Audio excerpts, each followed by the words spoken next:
hombres fieles y mujeres fieles. ¿Ah? Durante estos 2 meses hemos ido trabajando la temática sobre el discipulado. Por lo menos deberíamos recordar 3 cosas fundamentales durante estos 2 meses. Primero, que el discipulado no es algo corto, sino que es un proceso de toda la vida. Discipulamos para toda la vida. Y eso significa que generalmente nosotros a veces confundimos enseñanza con discipulado. Y es evidentemente que en el discipulado enseñamos, pero no necesariamente toda enseñanza es discipulado.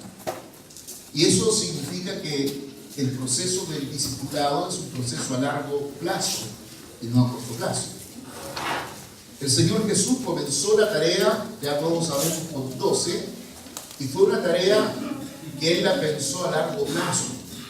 No terminó su tarea, no terminó su misión cuando discipuló a los 12, sino que el Señor estaba pensando hasta estos tiempos. Y Él oró en Juan 17, no solo te pido por esto, sino por aquellos que han de creer en mí por la palabra de ellos. Ya el Señor le estaba dando esa proyección que iba a traspasar el tiempo, de tal manera que nosotros en el proceso de discipular, en el proceso de una iglesia que discipula, estamos pensando a largo plazo. Lo otro que yo les decía el domingo pasado, que cuando nosotros entramos en el proceso de discipulado, necesariamente tenemos que observar y ver los procesos que la misma iglesia comienza a vivir. La iglesia vive procesos. Y muchos de esos procesos, algunos se dan cuenta y otros no se dan cuenta. Pero en general la iglesia vive procesos de tipo generacionales. Vamos viviendo etapas generacionales en todos nosotros. Algunos inician la vida de fe siendo muy jóvenes, otros ya adultos. Pero esos procesos generacionales se producen y se dan en la iglesia y se dan en todo tipo de organización o todo tipo de organización comunitaria o social. La iglesia, en un sentido, es una organización comunitaria porque está dentro de una comunidad, está en un contexto comunitario, en un contexto social, y nosotros no nos libramos de ese proceso generacional. También le pasa a los centros de madre, le pasa a las juntas de vecinos, les pasa a todos los organismos comunitarios, viven los procesos generacionales y nosotros no nos libramos de aquello, también los vivimos. Antes que yo ser el pastor de esta iglesia, hubieron otros pastores, hubieron otros líderes. Esos líderes, algunos ya están con el Señor, otros no están, caminan en otras comunidades y otros simplemente no caminan.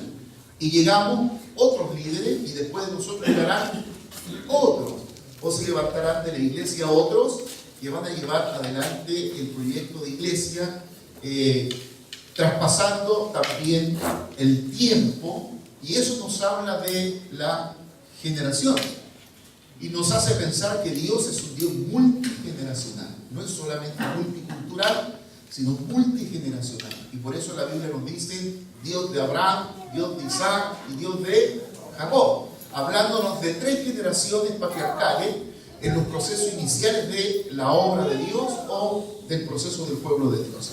Por lo tanto, el mandato que se nos dio ya 2000 años atrás es un mandato multigeneracional. Cuando nosotros iniciamos con el texto que está en la muralla, por tanto ir y hacer discípulos a todas las naciones, el Señor nos estaba dando un mandato multigeneracional, un mandato multicultural y un mandato multiétnico. O sea, un mandato multigeneracional a todas las generaciones de la tierra, multicultural, traspasando las culturas que hay en todas las sociedades humanas, y multiétnico, que el Evangelio es para toda cultura, para toda etnia, para toda raza. Así que en ese mandato del Señor no solamente está involucrado el hecho de la misión, sino una misión que tiene que llegar a todos los niveles sociales, culturales y multiétnicos. Y creo que ese mandato del Señor, ir y hacer discípulo, es el mandato más tremendo, más extraordinario que alguna vez alguien haya recibido. La iglesia lo recibió. La iglesia se le dio este mandato, que fuera un mandato también multigeneracional para alcanzar todas las generaciones.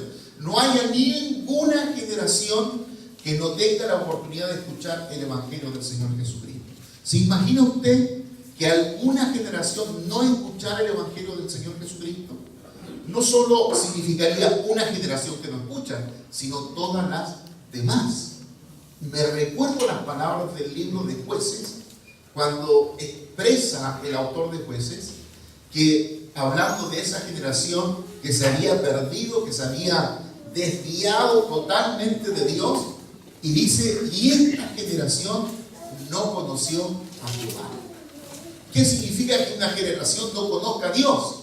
Significa que es una generación que se desvía totalmente de Dios. Y no solo de Dios, sino de todo lo bueno, de todo lo moral, de todo lo ético, se desvía en la totalidad.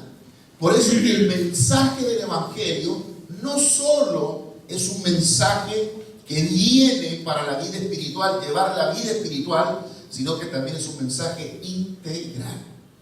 Busca tocar, transformar, obrando en todas las áreas, facetas de la vida humana, pero también del área y de la vida social.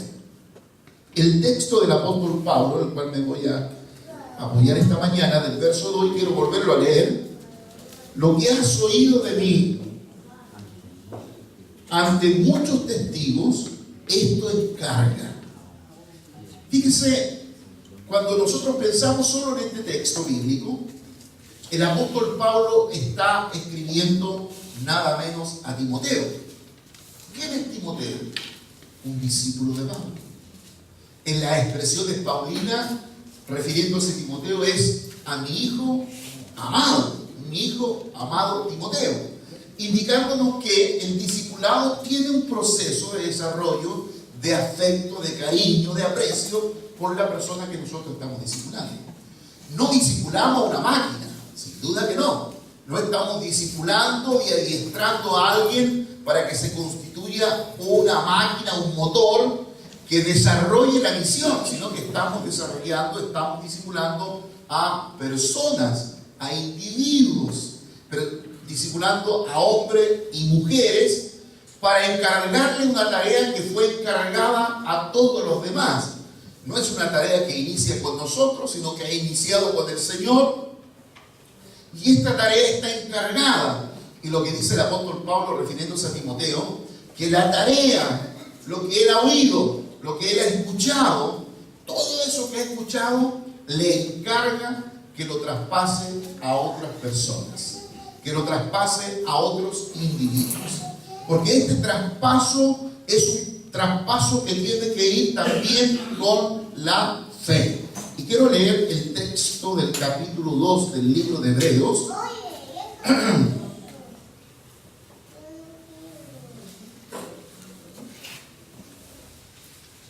Capítulo 4, verso 2, dice de Hebreos 4:2, porque también a nosotros se nos ha anunciado la buena nueva como a ellos, pero no les aprovechó el oír la palabra por no ir acompañada de fe en los que la oyeron.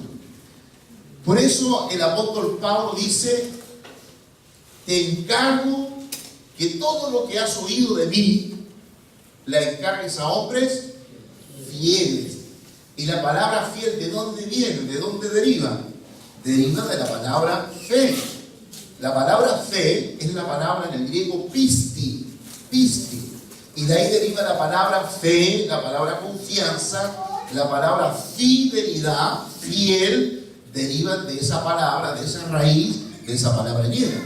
Por lo tanto, si nosotros traducimos este texto bíblico a la luz del texto que leímos, 4:2 de Hebreo, diría, encarga a hombres con fe. Porque los hombres con fe son hombres o mujeres fieles. Y encarga ¿qué cosa? Todo lo que has oído. Mire el texto de Hebreos 4:2 que leíamos recién. Porque también a nosotros, los que se nos ha anunciado la buena nueva. ¿Y qué es lo que era la buena nueva? ¿Qué significa evangelio? Buena nueva. Evangelio, la buena nueva, la buena noticia. La buena nueva, como a ellos, pero no les aprovechó el oír la palabra por no ir acompañada de fe en los que la oyeron. Pero los que hemos creído entramos en el reposo de la manera que dijo: por tanto juré en mi ira, no entrarán en mi reposo. Y aunque las obras suyas estaban acabadas desde la fundación del mundo, porque en cierto lugar dijo así: del séptimo día, y reposó Dios de todas sus obras en el séptimo día. Lo que has oído de mí ante muchos testigos. Cuando nosotros pensamos lo que has oído, otros oyeron las buenas nuevas, pero no fue acompañada por fe. Fíjese este detalle tan interesante en las Escrituras. Ustedes en esta manera y en esta mañana ustedes están oyendo, ¿cierto? ¿O no? Sí, están procurando, están tratando de oír, porque se entiende, uno se levanta en la mañana y los procesos cognitivos, mentales, tienen que comenzar a despertar para funcionar. Por eso un cafecito con harta azúcar despierta la mente. Y eso significa que este proceso mental que nosotros estamos haciendo, cognitivo, para poder captar la palabra de Dios y tratar de captarla con la fe o en fe. Si la palabra del Señor esta mañana está siendo oída con fe, va a tener efectos. ¿Sí? Va a tener efectos y efectos positivos, por supuesto.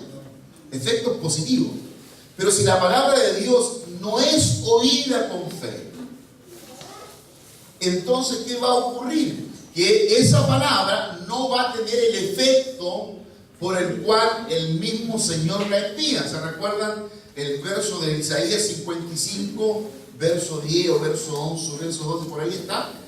Que dice que la palabra del Señor que sale del Señor no vuelve a Él vacía.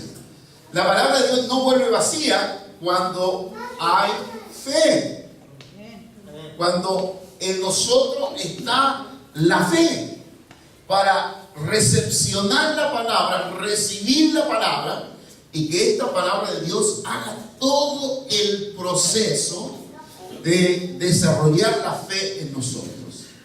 Miren, el proceso de desarrollar la fe es sencillo. Dios habla, nosotros escuchamos.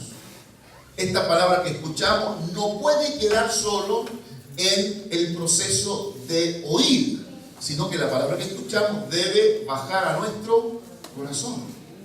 A nuestro corazón. Cuando la palabra de Dios baja a nuestro corazón, comienza el proceso de transformación y cambio en nosotros. La palabra tiene que ser internalizada en nosotros. El corazón, la palabra cuando baja, la escuchamos y esta palabra baja al corazón. Para el judío, el corazón, el lev, el corazón, era la voluntad. Entonces la palabra de Dios tiene que bajar a nuestra voluntad, tiene que producir un efecto significativo en nuestra voluntad, porque nosotros somos seres volitivos, somos seres con voluntades. Y si la palabra de Dios no afecta la voluntad, no produce un efecto, tampoco la palabra de Dios la vamos a llevar al desarrollo, al proceso de cambio o al proceso simplemente práctico. Se recordarán las palabras de Santiago del capítulo 3 hablando sobre la fe, capítulo 4, y dice que la fe sin obra es muerta. Eso nos habla que toda palabra de fe necesita su praxis. Y digo praxis y no práctica, porque la praxis tiene la idea de aquello que lo llevamos a cabo, pero nosotros participamos directamente de ese proceso. A veces la práctica uno puede llevar a otras personas que hagan lo que uno está diciendo. Pero en la praxis uno está involucrado. Y esa es la idea del discipulado, estar involucrado en la tarea de formación y desarrollo de los individuos. Ahora, cuando nosotros llevamos esta tarea adelante, sin duda es una tarea que tiene algún tipo de dificultad. Eso no lo negamos, hay un tipo de dificultad, sin duda que sí, pero nosotros somos capacitados por el Señor para superar todo tipo de dificultades. Lo que has oído, déjeme inquirir un poquito más en esa expresión. Del punto de vista griego, la idea del griego aquí es oír con intención. Y creo que el hebreo da la idea, tiene la idea, en la misma Biblia, el capítulo 28 de Deuteronomio. Permítanme leer un texto.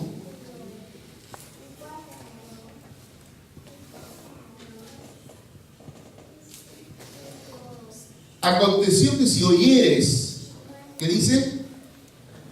Atentamente, ¿qué cosa? La voz de Dios. Esa es la idea que tiene el texto también en Timoteo. Lo que has oído de mí ante muchos testigos, o sea, lo que has oído. ¿Se imagina usted, Timoteo, que no hubiese oído nada? Que hubiese estado totalmente volado cuando Pablo predicaba y enseñaba y no le quedó nada. Y Pablo luego lo encomienda: mira, lo que has oído de mí, ahora enséñalo a otro. Ay, qué bueno que hubiese sido difícil para Timoteo llevar adelante esa tarea, ¿no? Por eso, cuando oímos, ¿cómo debemos oír según Deuteronomio? Atentamente. O sea, con la intención de ir. Cuando nosotros llegamos al culto, tenemos que venir con la intención de oír, ¿qué cosa? La voz de Dios. La voz de Dios. Hay que oír la voz de Dios. Si no, mire, el culto se constituye una reunión más nomás, ¿no? ¿Qué es lo que realmente produce que este sea un culto al Señor? Sino su palabra. Por eso es el tiempo donde nosotros nos ponemos atentamente. Mira, no me hables, déjame escuchar atentamente. Porque de lo que yo escuche, y esto vaya acompañado con la fe, va a tener significado realmente el culto en la mañana, o si no, va a ser una levantada de más temprano nomás. Pero creo que todos llegamos al culto para recibir la palabra de Dios. Si no, no tendría el sentido estar aquí. Cuando el Señor discipula también, comparando tanto al Señor como a Pablo, cuando el Señor discipula, está pensando en el discipular a otros. No solo eso, 12 a los que le dedicó 3 años y medio, anduvo con ellos, comió con ellos, caminó con ellos, se enfadó con ellos, los vio, etcétera, etcétera. Hay también un involucramiento, y por eso hablo de praxis, no de práctica, esa diferencia que hay en esos elementos. Un involucramiento no solo personal, emocional, afectivo, también de la persona que estamos desarrollando. Y ese proceso el apóstol Pablo también lo expresa en 1 Corintios capítulo 4, versos 14 y 15, dice: no escribo esto para avergonzaros, sino para amonestaros como hijos míos amados. Porque aunque tengáis 10.000 años, según el griego pedagogos, en Cristo no tendréis muchos padres, pues en Cristo Jesús yo os engendré por medio del Evangelio. ¿No es eso discipulado? ¿No es eso lo que estamos diciendo? Pablo lo dice mejor que yo, inspirado por el Espíritu Santo. ¿No es eso el discipulado? Engendrar hijos. Engendrar hijos espirituales dentro del matrimonio espiritual, por supuesto. ¿No es eso engendrar hijos espirituales? Y recuérdense Pablo cuando engendra a Onésimo, refiriéndose al libro de Filimón, ¿cierto?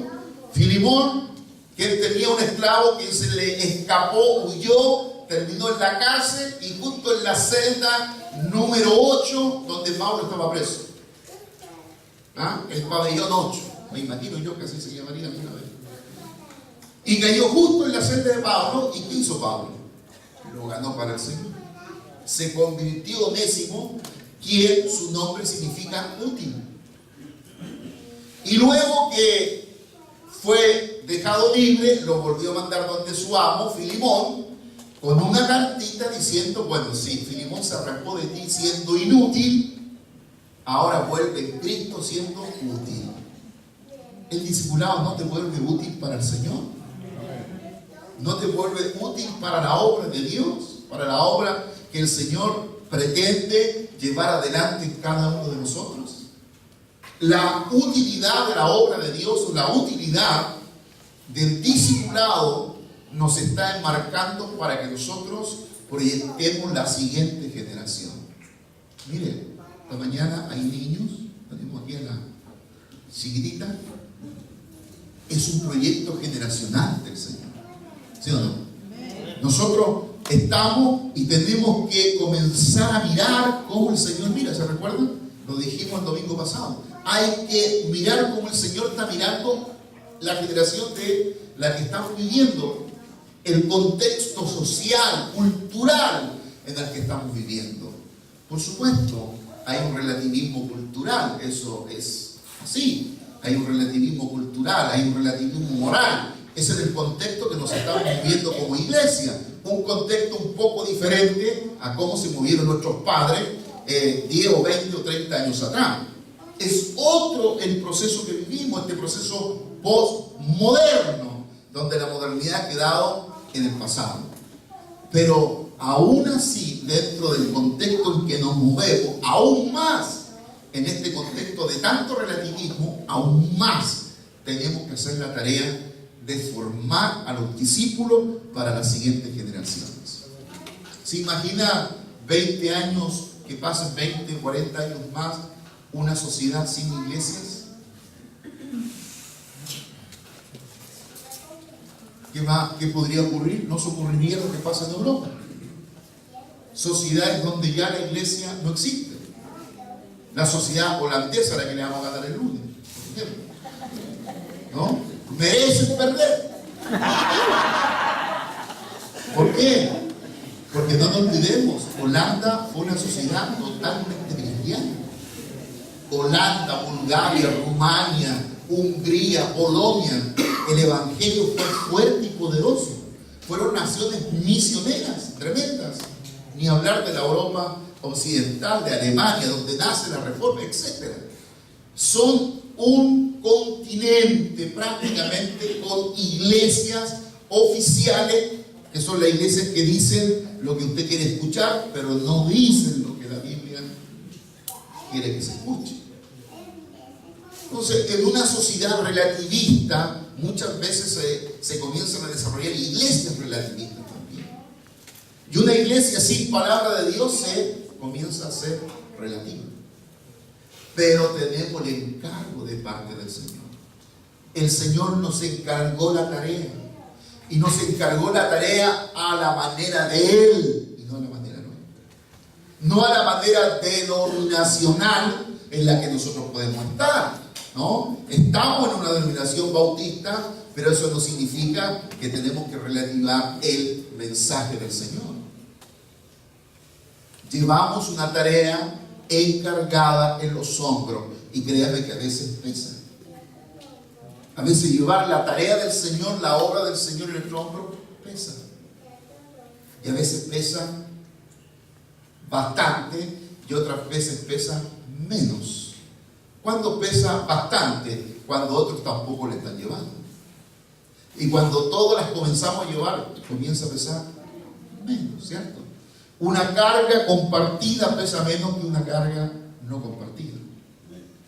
Lo que has oído de mí, o sea, lo que has oído atentamente. Por eso, querido hermano, yo no quiero terminar siendo majadero, ¿cierto? Siendo un majadero de insistir a ustedes que vayan y estudien en la escuela del Instituto Bíblico, o se formen en los discipulados hogareños, o se formen en los discipulados de casa. No es que yo quiera ser majadero, es que estamos tratando de encargar que usted oiga la palabra con la fe. En el proceso de que muchos de nosotros vamos ya peinando cana, teniendo años, y yo lo decía el domingo pasado, vamos produciendo los espacios para que otros se levanten y se desarrollen. Nosotros no estaremos perennes aquí. No vamos a estar toda la vida, no es vitalicio hasta que las botas, sino hasta que el Señor diga, hermano, ¿no?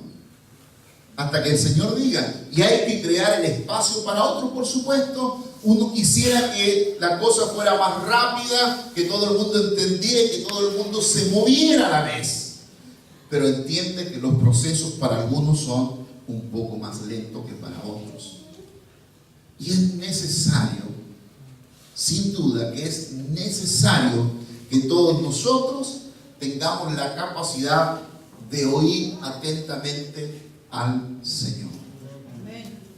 Cuando escuchamos al Señor en nuestra vida, cuando oramos la oración, yo en la mañana oraba 10, 15, 20 veces Padre nuestro, que estás en los cielos, santificado sea tu nombre. Esa oración que nos pueda penetrar profundamente nuestra vida, pues en esa oración está toda la voluntad de Dios. Allí, en esa oración donde no hay ni una palabra que dice discipulado, es una oración donde nos mueve también el discipulado.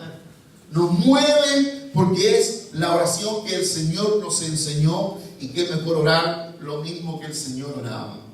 Lo que has oído. Para aquellos que no tenemos el papá, ¿cuántos de ustedes se acuerdan de aquellas cosas lindas que el papá nos enseñó, o algún consejo que nos dijo a su manera, ¿no? Como eran los papás, a la manera? Yo oí atentamente a muchas cosas que mi papá me dijo, o que le escuché decir a mis hermanos mayores. Y fíjese que muchas de esas cosas que él dijo, no directamente a mí y a mis hermanos, encontraron cabida en mi corazón. Encontraron cabida. Y a veces esas palabras han sido evidentemente un faro que me ha guiado en la vida. ¿Cuánto más las palabras del Señor? ¿Cuánto más la palabra de Dios? Lo que has oído de mí atentamente, Timoteo. Toda la enseñanza que yo he hablado, cuando el apóstol Pablo dice, no he huido, no he dejado de enseñar todo el consejo de Dios. ¿Y qué es todo el consejo de Dios? Es lo que Pablo está diciendo, todo lo que has oído. ¿Y qué es lo que había oído el apóstol Pablo? Pablo no había escuchado a Jesús directamente, lo vio solo en una experiencia mística, espiritual, donde fue llamado por el Señor. No caminó con el Señor esos 3 años y medio, y estoy seguro que el apóstol Pablo tiene que haberle pesado de haber caminado con el Señor, como nos pesa a nosotros, ¿cierto? No haber caminado físicamente con el Señor. Pero si así hubiese sido, estaríamos remuertos ahora. Pero nosotros caminamos con el Señor, ya no visiblemente, sino caminamos con el Señor con el Espíritu Santo. Y el Espíritu Santo ha venido a que el Señor sea tangible para nosotros. Cuando oramos en los cultos hogareños, pensando en el texto bíblico donde 2 o 3 congregados en mi nombre, y aquí yo estoy en medio de ellos, dígame si eso no es tangible. Palpar al Señor en medio del culto muy pequeño, de un grupo muy pequeño, pero de un grupo que ha preparado su corazón para tener ese encuentro con el Señor en casa. Lo que has oído de mí, Timoteo, esto encarga. Fíjese que la palabra encargar tiene la idea de encargar algo de mucha importancia. No estamos encargando cualquier cosa. No estamos encargando la feria o alguna cosa que necesitamos, por lo más importante que pueda ser aquello que encargamos. Aquí estamos encargando el Evangelio. Estamos encargando algo de vida o muerte. algo que puede significar la vida eterna para una persona o la condenación para otra, no es un encargo común y corriente, no es un encargo superfluo, algo liviano. Lo que has oído de mí, Timoteo, encarga esto que me ha encargado el Señor. Recuérdense las palabras del Señor para Pablo: instrumento útil me es este, pero es necesario que pase muchas tribulaciones y a través de esas me conozca. Yo no sé por qué nosotros buscamos siempre el sufrimiento para conocer al Señor.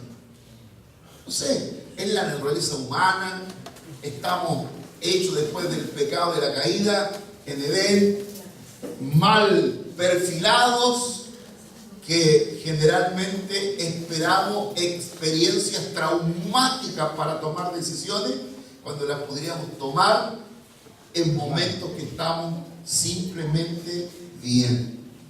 No sé por qué esperamos el extremo. Yo igual soy así. ¿Por qué esperamos el extremo de determinaciones que nos muevan rápidamente cuando el Señor nos ha estado hablando verbalmente? Y el Señor habla con mucho afecto, con mucho amor, ¿cierto? Él nos escogió primero, nos ama y nos habla con paciencia. ¿Cuántas veces yo al Espíritu Santo he escuchado: pero obedece, pero obedece? Porque el Espíritu Santo, que busca que Cristo sea formado en nosotros. Gálatas capítulo 4, creo que es el verso 19. Hasta que Cristo sea formado en nosotros. ¿No es eso también el discipulado? Formar a Cristo en otro. Pero que se hace un poco difícil cuando Cristo tampoco está formado en mí. Es difícil formar en otros a Cristo. Pero el Espíritu Santo, eso, ¿no? Hijos míos, leamos todos juntos, la pregunta 3. Hijos míos, ¿por qué les vuelvo a sufrir dolores de parto hasta que Cristo? Ese texto sí que lo saben las mamás. ¿Lo pueden explicar? Súper bien. Dolores de, ¿qué significan dolores de parto? Cuando comienza todo el proceso, ¿cierto? Esos dolores que indican que viene el hijo, ¿no? Y el hijo no espera, sino que viene. Esos dolores de parto. Miren, a veces discipular implica dolores de parto. Hay dolores, porque uno inicia la tarea con alguien y ese alguien de repente no quiere seguir. U otros han iniciado la tarea con esa persona y esas personas quieren quedar en el camino. Y otros nunca comenzó con ellos. No, nunca comenzó con ellos. Personas, sin duda, yo no dudo de la gente que está en la comunidad de la iglesia, de ser gente buena, que realmente busca al Señor, pero a veces hay procesos de inmadurez tremendos en nuestras vidas. A veces hay procesos de inmadurez en nuestra propia vida como seres humanos, ¿no? No hemos madurado todo lo que debiéramos como individuos, como personas. Ni siquiera hablo de la madurez espiritual. Y muchas veces la madurez como persona, como individuo, es absolutamente diferente a la madurez espiritual que llevamos. Entonces hay gente que va quedando, pudiendo seguir, estando atento. Uno no sabe si lo que escucharon fue acompañado con fe o con cultura evangélica. No sé si recibieron el evangelio cultural o recibieron el evangelio del Espíritu Santo. Porque cuando uno recibe el evangelio del Espíritu Santo, el evangelio de Jesucristo, nunca te quedarás. Y lo dice el apóstol Pedro en el capítulo 1 de la Epístola. Al conocimiento agrega el afecto fraternal, al afecto fraternal amor, al amor esto y esto otro y esto otro, al conocimiento tanto, y nunca estarás quieto. La pasividad espiritual que logran las personas, tener esa pasividad espiritual es una pasividad de peligro. Por eso Si has oído atentamente la voz del Señor, nunca estarás quieto al riesgo de quedar pasivo en la totalidad. La vida de fe es una vida de movimiento, es una vida dinámica. El Evangelio de Jesucristo es dinámico, no es pasivo. Por eso fue dado el mensaje, el Señor fue ascendido y estos 12, ¡pum!, salieron, esperando la promesa del Padre, y salieron para predicar el Evangelio en todo lugar. Evidentemente muchos de ellos dieron la vida por ese encargo, a excepción de Juan, que muere casi prácticamente de viejo. Pero el resto dio la vida por el encargo que se le había conferido. Un encargo que se nos ha conferido también a todos nosotros. Lo que has oído de mí, encarga a mujeres y a hombres fieles, que tengan la fe, que la palabra de Dios que han recibido esté acompañada con la fe, porque la fe viene por el oír, y el oír la palabra del Señor. Querido hermano, que hoy día que comenzamos el primer día, ¿no?, el primer día de la semana, sea un día para oír la palabra de Dios con fe. Amén. Que tenga toda la intención o la intencionalidad en su corazón de escuchar la palabra, de llevar la palabra. Y lo que has oído, no solo de la abuela, del papá, de la tía, de aquellos buenos consejos que uno recibe, especialmente de la palabra del Señor. Que la palabra de Dios realmente haga aquella función por la cual el Señor la envía. Que cumpla la palabra del Señor esta mañana el propósito que el Señor ha determinado para ustedes esta mañana. Padre, te damos gracias.